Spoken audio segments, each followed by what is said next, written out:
All right, everyone, good morning. Brand new week, the Celtic Way, discussing yet another victory for Celtic. We're into another international break, guys. How's it going so far? In fact, you know what? This time, let's just get on with it, because I feel like every time I moan about it, let's just have a positive mindset throughout this break and count down the days to Celtic being back, because Celtic are brilliant. Even though we weren't brilliant yesterday, in general, brilliant. You guys enjoy your day yesterday?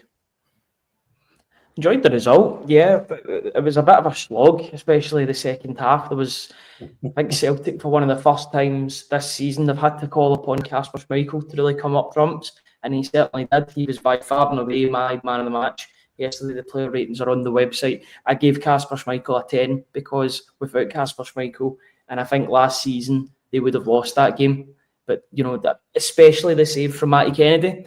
It was just an incredible save last season. Yes, literally.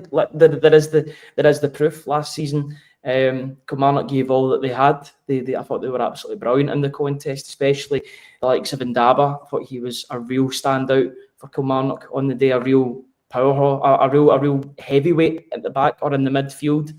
So he's a defender, but he plays as a midfielder at the moment. He had a really good game, sort of following on from a good game against Rangers he had 2-3 weeks ago prior. But yeah, for the first time, maybe one of the first times apart from in Europe, but certainly domestically, it was the first time that Kasper Schmeichel has really been called upon to really come up trumps, and he did. He proved why, even at 38, he's still far and away the best goalkeeper in Scotland. And I think he's Celtic's best goalkeeper since Fraser Forster. Okay. Yeah, probably hard to disagree with that, but we can maybe get into that conversation later. Fun day, Tony? I enjoyed it, yeah. Ryan was a wee bit more tetchy beside me.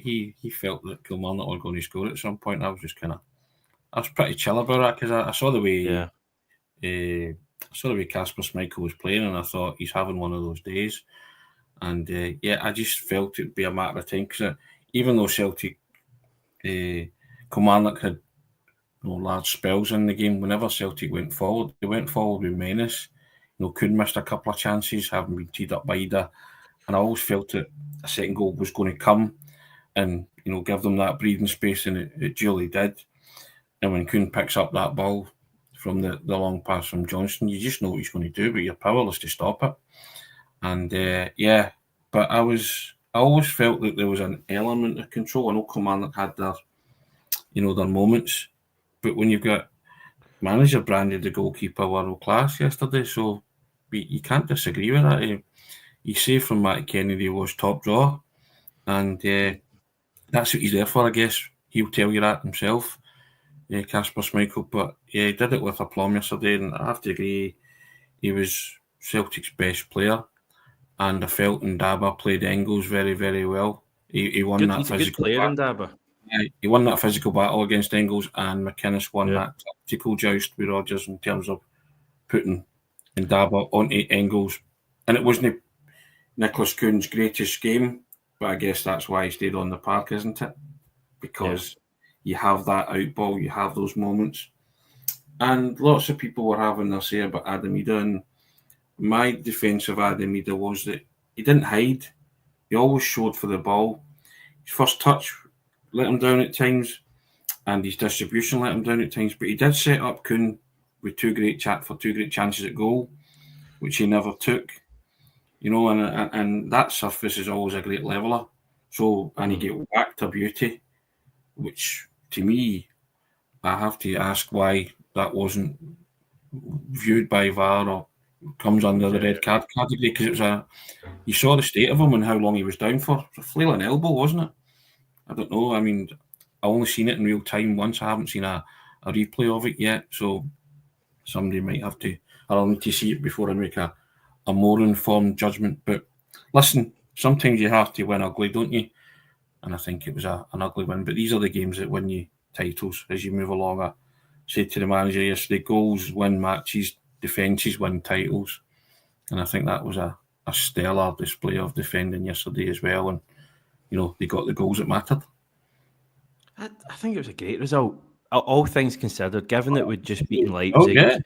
The games following, I always think the games following European games, you want them at Celtic Park, I think away from home it becomes difficult. And I was thinking about this earlier. For me, Rugby Park is potentially the toughest away ground in the league, all things considered.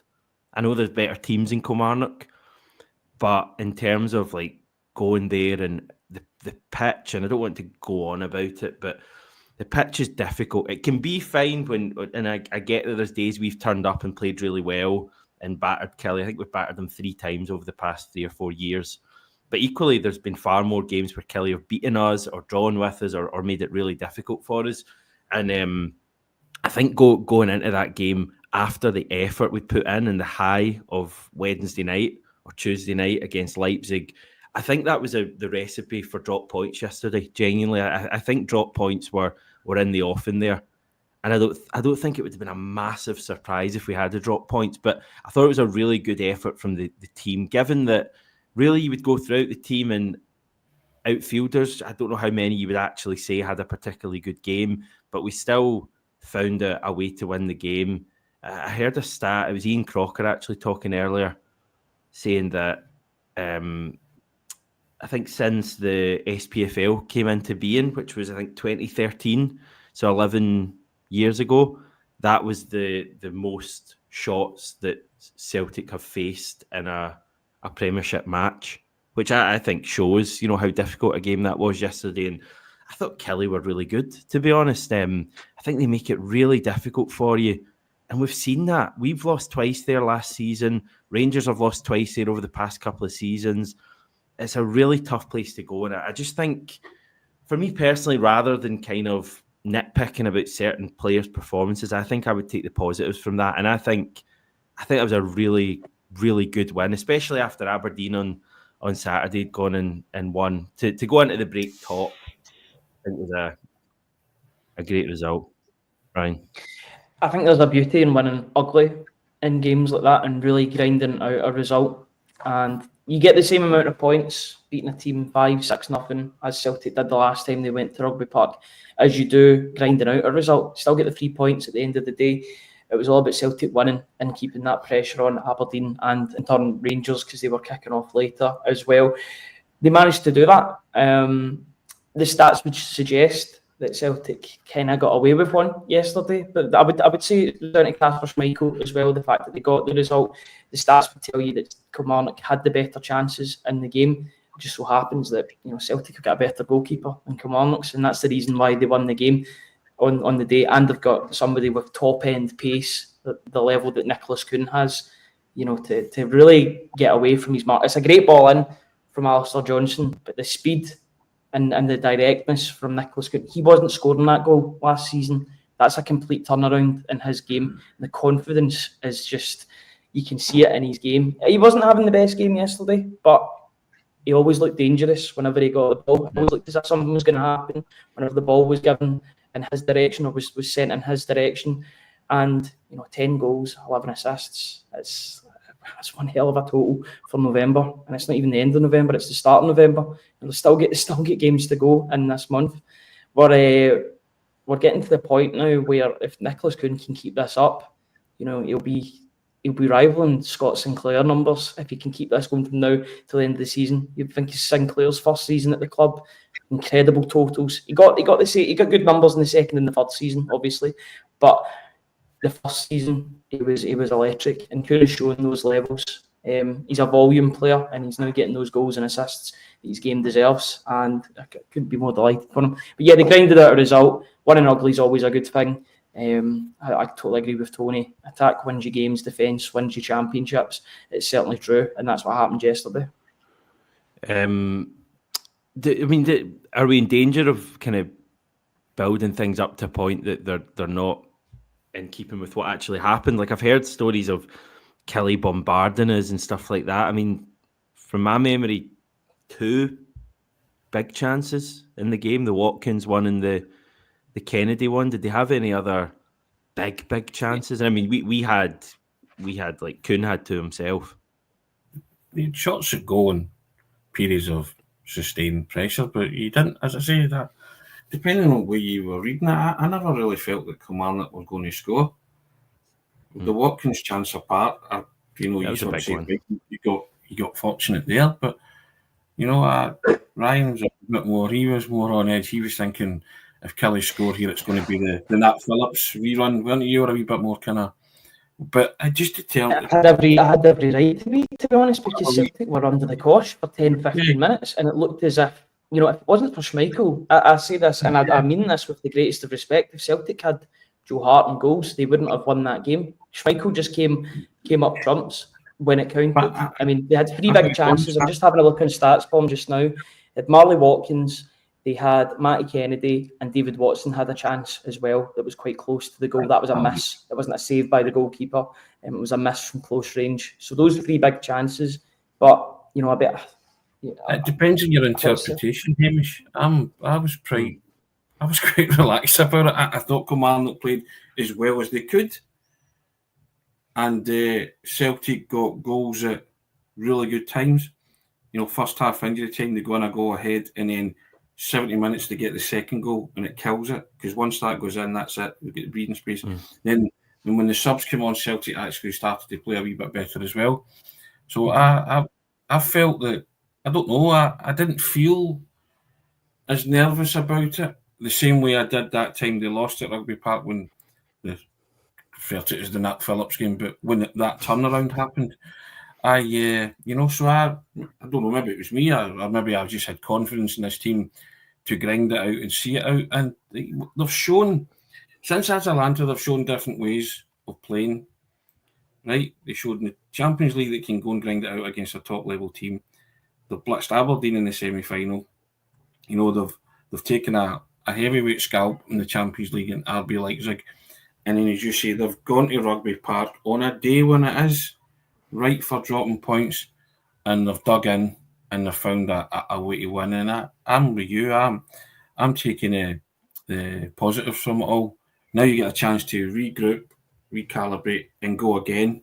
But that was a fair glut of games where Celtic have kind of come through it unscathed again, haven't they?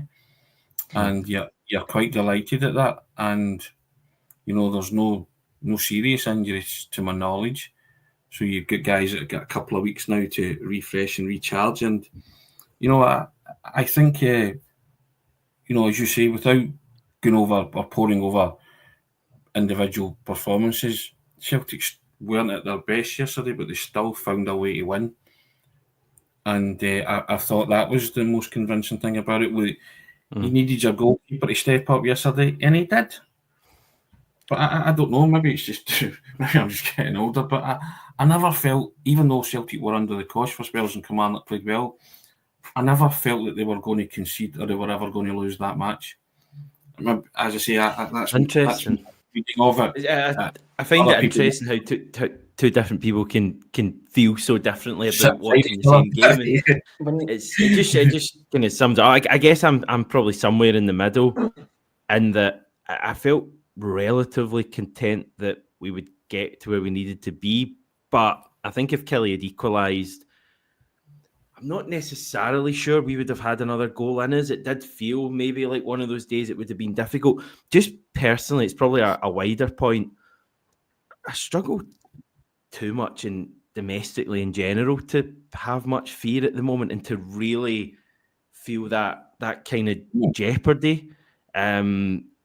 Obviously in the Champions League it's there because that's just such a high level. I just feel, and I don't know if this is the right or the wrong approach to have as a fan, but I just feel really at ease domestically. I mean, I don't, again, this sounds so kind of cocky or whatever, but I don't foresee a world where we don't win the league this season. Like, I just feel so much confidence in this team to get the job done. We're already 9 points ahead of Rangers. Aberdeen are clearly a good team. I think the one-off games against Aberdeen are going to be difficult, but they don't concern me in terms of they're going to win the league or anything. League Cup final will be a bag of nerves because that's a one-off game. But like domestically, I struggle to feel that, that fear we had at the end of last season where we knew that one bad game, a loss or even a draw could end our title hopes. I don't feel that at the moment, and that's just such a compliment to where this team are at. I do generally feel quite at ease in these games.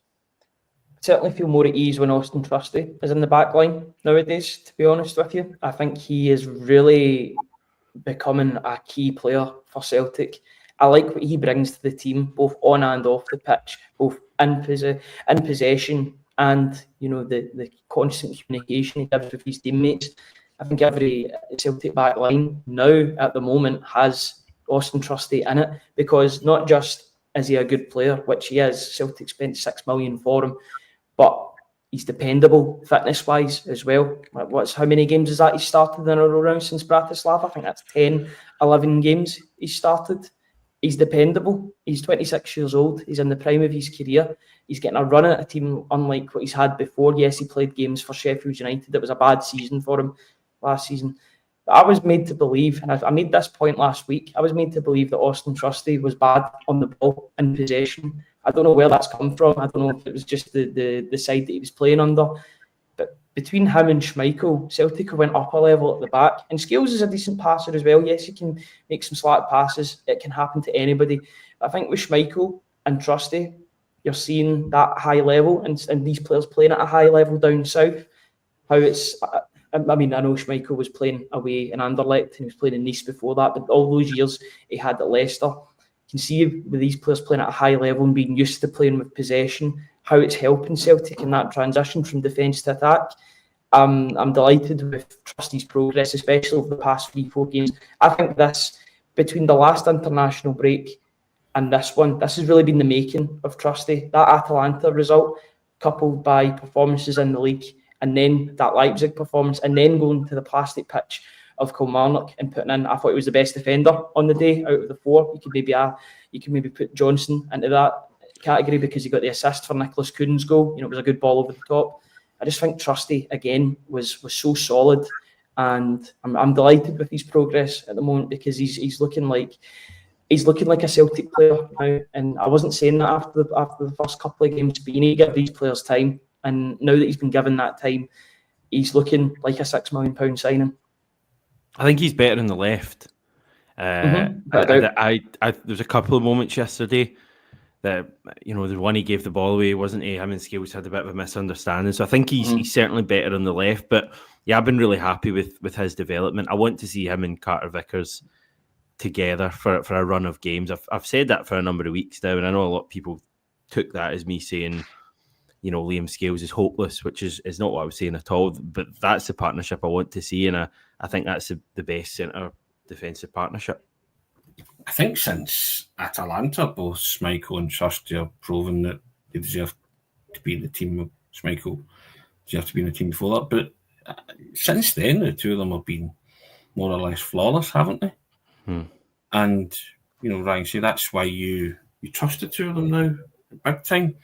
Especially Trusty. Trusty's just came right onto a game. And I see people in the comments saying that people are allowed a difference of opinion from myself. I agree. It's just the way I saw the game. I'm not saying it's wrong or Ryan was wrong. The two of us sat there and watched the same game and had a different view of it. People saying Celtic get away with one. That's fine if that's your opinion. I didn't think that. I thought there was still an element of control when they went forward, and they had a bit of defending to do because Kilmarnock came on strong. I expect that because Kilmarnock are a good team. They've had a go at Rangers. They have a go at people, and that surfaces a bit of a leveller. And Celtic have struggled in the past. It can cancel out various things, like Ndaba cancelled out Engels, and on grass you'd maybe think Engels would fare better. So, you know, the way I saw it was a great win for Celtic. They grind it out. You know, and if you felt that Celtic were going to lose, that's fine. They didn't. You know what I mean? And I trust this team to deliver on games like that when it is marginal, because I think quality gets you that result, and quality has gotten you that result in the shape of the goalkeeper, in the shape of the man who's the outball up front, who can't stop scoring and can't stop assisting. So that's my, as I say, everybody's entitled to their opinion, and if you felt that Celtic were going to lose, so be it. And you felt they were under the cosh, which they kind of were, but I still felt that there was, you know, it was a championship winning performance for me. You'll look back in games, you know, you do this, games that won the title and all that. That's one of those games where you go there and, they could have dropped points, could have lost, but didn't. That's the way I see it. If you feel free to disagree, great. I'm not going to shout and go mental. This is what it's all about. You come on here and you tell what you saw. And as I say, Ryan sat beside me. The two of us normally are on the same page, but we weren't yesterday. That's allowed. For me, it's when Celtic allow balls to go into the box with the ease that they were allowing it yesterday. And the only game that I can compare that to that I was at in person is another game that Celtic won. That was at Dens Park against Dundee towards the end of last season, the one where Forrest scored a double. And Dundee got a freak goal. It was a massive deflection that got them back into the game at 2-1. But it was the rate in which they allowed balls to go into the box, and they were just allowing that delivery and really putting themselves under pressure, because that wasn't happening all the time. Although I will say, and Tony has alluded to it, the subs made a massive difference when they came on, and it's going to be a squad game from now until the end of the season. Rodgers was talking about that ultra marathon yesterday. He's completely correct, because those players coming off the bench after 60, 70 minutes are every bit as important as the ones that start the game, because they've got to catch up with that tempo and match that, and maybe even exceed it at times. And I thought every player that came onto the park yesterday did do that. Even like the Auston, who brought a bit of grit and won headers when it was required to really keep Kilmarnock out. Got Luke McCowan that was winning fouls. He's brilliant at winning fouls in the middle of the park. It's so effective having somebody that just cuts up the game. And Bernardo, I know you get the saying banging on the door. He's gonna bang the door in if any more of this. I mean, he's just, every sub appearance, he impresses me. And I say in any other era, in any other Celtic team, he'd be an automatic first pick. It just so happens that this Celtic midfield is absolutely bloated with quality. But I'm excited with what Bernardo brings to the team. If he bides his time and he's patient, then I think he'll be a first team player, and he'll start more games than not in the coming years. I'm really excited to see how he develops over the next few years, because I think there's so much potential. And I thought he came on yesterday and brought a maturity to the game and a calmness. And he always wants the ball as well. I think that $3.5 million that Celtic spent in the summer will be a bit of a bargain looking back on that. I actually thought the substitutes were made later than they should have been, because Celtic regained control after they went 2-0 up. Kyogo could have scored, and Forrest was beating players for fun. Forrest actually looked very good when he came on for that cameo. And, so it's, as I say, Kilmarnock had spells. The first half was pretty even, wasn't it? Watkins hits the post, Callum McGregor scores a fortuitous goal. Second half, Casper Schmeichel makes a couple of cracking saves, and then Celtic miss a couple of chances with Kuhn, and then they get the second goal, and then they regain control for the last part due to the substitutes coming on and having a bit of an impact. So that's kind of, and I'm not decrying what Kilmarnock gave. Kilmarnock gave everything to the game, but just really couldn't score. But I guess I just felt Celtic ground it out. It wasn't pretty, but they got the job done, I guess you would say. Just on the subs, a point that I think when the subs come on every game, virtually the players like Paulo Bernardo, who will clearly be disappointed he's not starting these games, but he never lets it affect him.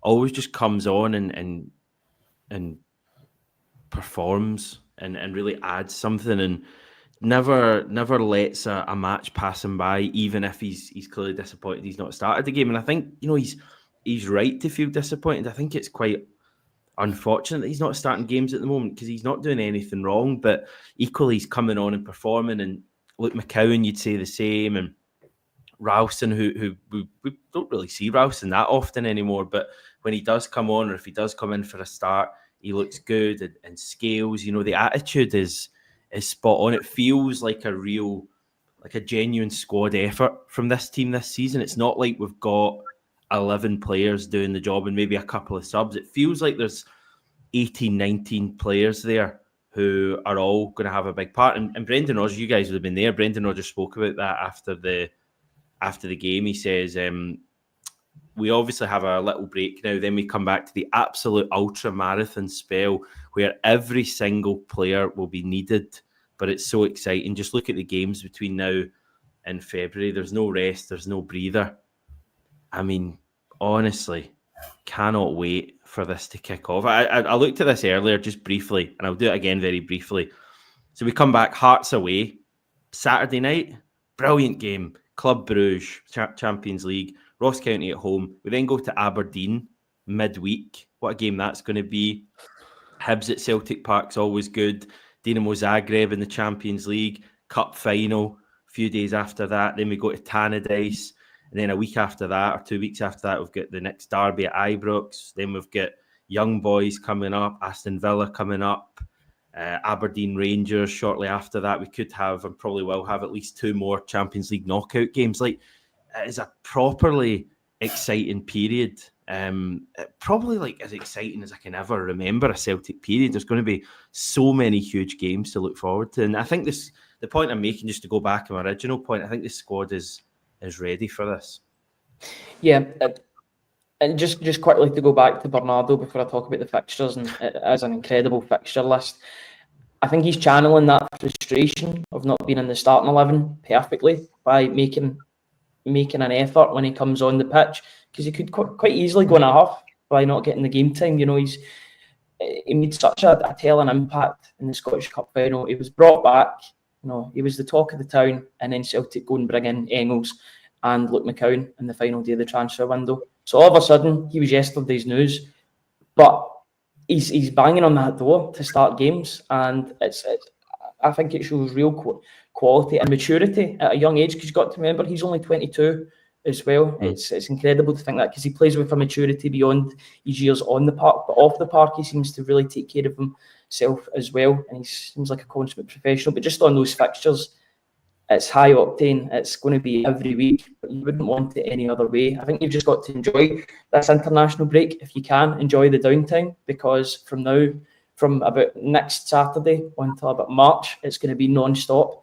I don't think you would want it any other way. I'm sure Tony will agree with me in saying that. You want these games to be coming thick and fast.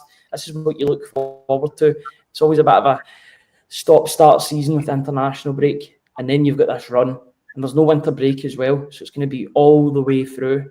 It's definitely something to look forward to, and yeah, I'm just looking forward to Celtic to get their teeth stuck right into it in all competitions. You know, so many exciting games coming up both domestically and on the European front. Cannot wait to cover every single one of them. I think that's why you have to credit the managers, because guys like Paulo Bernardo and Luke McCowan, who aren't starting, are still coming on and performing. So he's keeping everybody happy. And then yesterday, when he was talking about the ultramarathon, Hamish, he was just a reminder. He was saying to those guys, "You will play. Yeah, I'll need you." You know, and that's a brilliant message to send to the squad and as a whole. Just saying, guys, we've got that many games. We're fighting on every front. We're playing at a high level. You're going to feature. So if you're not in the team this week, don't despair, because you could be in next week for whatever reason, and you know you'll pick and choose what games to rotate guys and bring guys in. So I love that, and there is that's a happy dressing room. The manager always points out that they're in a happy place. Callum McGregor was also saying they're in a happy place. They don't say that for effect. They are telling you, we're a happy camp here. We're, you know, the guys are enjoying it, even the ones that aren't playing, but they're still coming on when they get those minutes and impacting football matches and helping you win games, which is what it's all about. So I'm delighted. Yeah, there are times when you want to see Bernardo play more. There are times when you like what Luke McCowan brings, but Bernardo will play. He'll force his way in eventually into that team. Yeah. He's too good a player, and he will be needed. I mean, like I said before, you just listen to the manager, the ultra marathon. So he's telling everybody, "I'm going to need you, and when I turn to you, you better be ready." And so that keeps the players on their toes. There's somebody comment there. You know, Brendan Rodgers is giving the players the confidence to feel the same way. Of course he is. Yeah, my ball. That was my reading of that situation yesterday as well. And that's why maybe I saw the game differently, because I'm quite confident in this manager, and I'm quite confident in that group of players to, you know, sustain and cope with a bit of pressure that comes their way. And I guess that's the way I felt yesterday, because their quality will shine through eventually. And I say to Ryan, they'll get a second goal. It'll come from a moment of quality. I was always convinced somebody would provide it. Well, it just so happened to be Kuhn. That would have been who my money was on. But even when Kyogo came on, he looked really sharp and he missed a chance for 3, could have scored, that kind of thing. So there is, even if you are under the cosh, you have got out balls and you've got quality players who can cause opposition damage. And that's just the way I felt yesterday, despite Kilmarnock throwing a lot into it and producing arguably one of their better performances of the season, but getting nothing to show for it. Jason, but I didn't actually realise this point out, they've only conceded 3 goals in the league so far, 11 games in. So rough maths, you're looking at, if we keep that up, like 11 goals, 12 goals conceded all season, which I doubt is going to happen. But it's a ridiculous 9 clean sheets in 11 games, Ross County penalty, and 2 Aberdeen goals in the space of 10 minutes, which shows what a ridiculous 10 minutes that was. The fact that we conceded, more goals in those 10 minutes than we have the rest of the season in the league. And the irony is that penalty shattered Kasper Schmeichel's record, didn't it? Yeah. He's going for a record, wasn't he? Yeah. But I mean, it's incredible defensive record, isn't it, this season, when you look at it like that? Especially with the fact that it's not been a settled back line either. There's been changes near enough every game. Alex Bailly's came in at left back. Ralston's came in for a couple of games. Carter Vickers has been in and out of the side. It's been Scales and Trusty. So the fact that they've got that record, incredible record, unmatched record, even with the changes that have been made to the back line, it's not settled. The only real person that's been settled throughout is Kasper Schmeichel. He's been the only player in that back line in defence that's been there the whole season, because even Scales has been out of the team the past couple of games. So yeah, it's incredible numbers when you look back on it, and I didn't realise it was only 3 goals conceded. You take all competition, because Celtic have been playing in so many competitions over the past few months. You don't take those records in isolation until you look back during an international break. But 3 goals conceded in the league, that's some going. That'd been 2 goals at home and 1 away. That is some going, and it really that's the mark of a good team, the mark of champions. You would hope come the end of the season with numbers like that. Delighted with those numbers. It's pretty immense for me. We've scored 31 goals across those 11 games. That's just shy of 3 goals a game, which is unbelievable. 31 points, same as Aberdeen. So I mean, ourselves and Aberdeen are both on for 100 points at this stage. I somehow doubt Aberdeen are going to get there, but certainly no reason for me why Celtic can't just keep winning. I guess it'll become difficult when all of these competitions come into things, but to be honest, it's been the case for the last couple of months. And you could argue maybe a couple of games, Ross County away, we maybe got away with that slightly. Maybe yesterday we got away with that slightly. Aberdeen game, maybe got away with that slightly, but also could have won that. But I think generally the team can keep winning. What was Brendan Rodgers saying? Was there anything notable you wanted to share? Ryan, you talk, because my dog's... I think he was pretty pleased overall. I think he was happy with the fact that Celtic won a different way, because they're not going to go out and hammer teams every single week. I know that wasn't the case against Dundee as well, even though that could have and should have been more on the night. I think as I said at the start of the podcast, there is a beauty almost in winning ugly in games like that and really grinding out a result, because you put that effort in, you still get the 3 points at the end of the day. He was delighted with his team. He also sort of caveated it with the fact that they'd had a big game against Leipzig. They would have still been feeling that 4 days on. You look at the amount of the volume of effort that they put into that game, even at home against Leipzig, the pressure numbers, the defensive numbers, tackles, interceptions. You don't get over that in 4 days. You'll still feel that in your legs. You'll feel the after effects. So to go to a plastic pitch, an artificial surface, not saying that's an excuse or anything, but it's a completely different game played on a plastic pitch than a normal surface. To go out and win that game, yes, it wasn't the prettiest game, but they got the job done. A bit of quality down that right-hand side. He was just delighted with his team. I think he can take stock of what has been a really good block of games between the last international break and this one. He knows that he can work with the players individually, probably get some rest, but come back to a really congested fixture list from now until March. I don't think he would want it any other way. I think that's the sort of schedule that he wants as a Celtic manager, playing every 3 days, really working with the squad, and he loves working with this squad. He makes it abundantly clear when he speaks to the media that he loves this team. It's an honest group of players and they want to learn and they want to continually improve, and he really does make a point of bringing that up every time he speaks to the media, which is good to see, because I'm sure that feeds to the players, that gets fed down to the players, and they'll be happy to hear that their managers enjoying working with them and continually improving them. I speak about it a lot, but I'm actually glad that there's a lot more competitive games. That was a tough test, but see when you transition into the Champions League and it's ratcheted up a notch, it's good that you're having tests like this. Aberdeen are pushing you all the way and Kilmarnock are having a go at you, and you're finding ways to win. I'm all for that, because I speak about it a lot. You have to peak in different ways when you're a Celtic player. And you've gone from that massive high on Tuesday night to Kilmarnock, that surface and everything that it entails, and the kind of come down factor from such a wonderful win. But you're being asked to go again, and then you're going against a team who are giving it full pelt and gave you problems, but you still manage to manoeuvre your way through it and skillfully negotiate it. And I think that's what Brendan Rodgers is enjoying, because I asked him if this spell in particular was it one of his most enjoyable spells of his managerial career, and he said, yeah, he's, as Ryan said there, he's enjoying working with this group of players, and he's enjoying the fact that they're bringing results, but they're also bringing performances, and they're also learning, they're listening to what he's saying, and you can see that they are performing to the letter of his law and playing the way he wants, which is why he waxed lyrical about the second goal against Leipzig.